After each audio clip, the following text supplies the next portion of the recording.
Siyempre, palalagpasin ba namin ang Father's Day nang hindi sinusurpresa? Sino pa? Kundi si Cesar. Marahil ang hindi alam ng marami, isang mabait at responsableng ama si Cesar.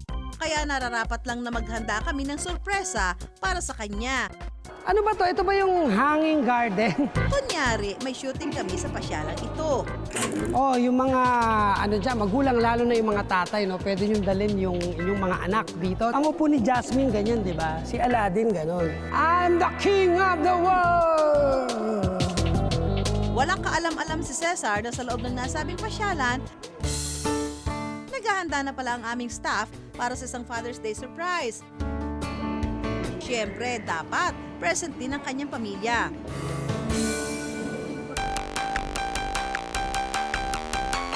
Okay, so ito na yung next. Ito na maalala ko sa sister.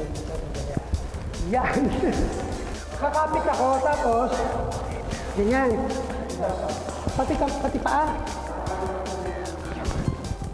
Naka-caps lock. Noong una, hindi napansin ni Cesar ang estanting ito kung saan nakalagay ang kanyang mga litrato. Ilang sandali pa. Ang hirap. Ano? Uy! Paandar nyo eh. Paandar eh, no? Wow. So ito yun. Pogi, oh. Sino nakaisip nito? Hindi, nagulat ako dito eh. Sa totoo lang. Nandito ba siya nung pumunta ako? Parang wala. Nandun po. Hindi ko napansin eh.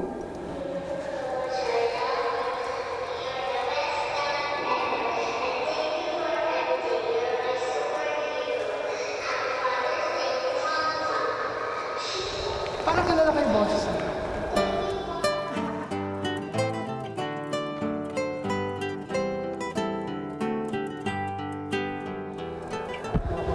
Kaya talaga, paanda na nyo.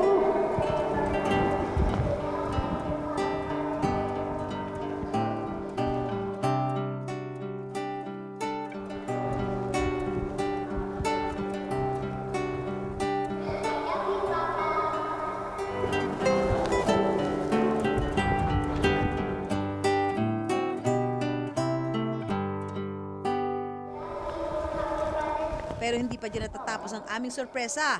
Ilang sandali pa, dumating na ang pinaka-espesyal naming regalo. Hindi mo sinabi sa akin kanina, nagkita tayo. Bakit? Kailangan ko sabihin?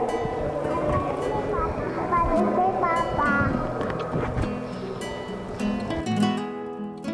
Alam mo, nararamdaman mo na mahal na mahal ka namin, mahal na mahal kita. So thank you. Thank you for your support. Thank you for being a good provider to our family. And thank you for being a very lovely husband to me and a father to our kids. I love you. Thank you, Mami.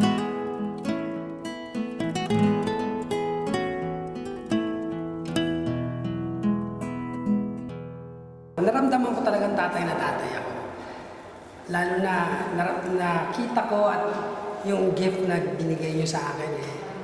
Galing ako sa shoot na pagod ako. Parang yung effort na ginagawa ng misis ko on a daily basis eh na ramdaman ko sa effort ng staff. Thank you so much. Happy Father's Day din sa mga tatay niyo. Love you.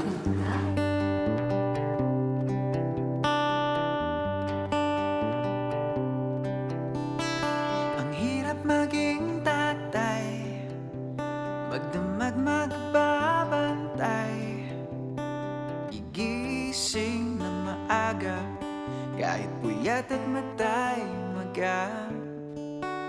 Sa ipinakikita nilang tibay at tatag, nararapat lang na tawagin silang haligi ng tahanan.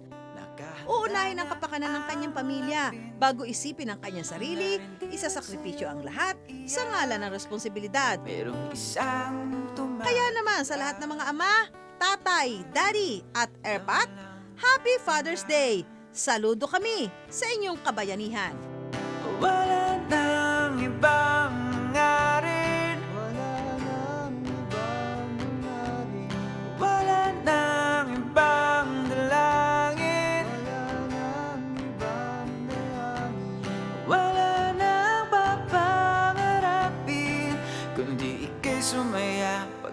ikaw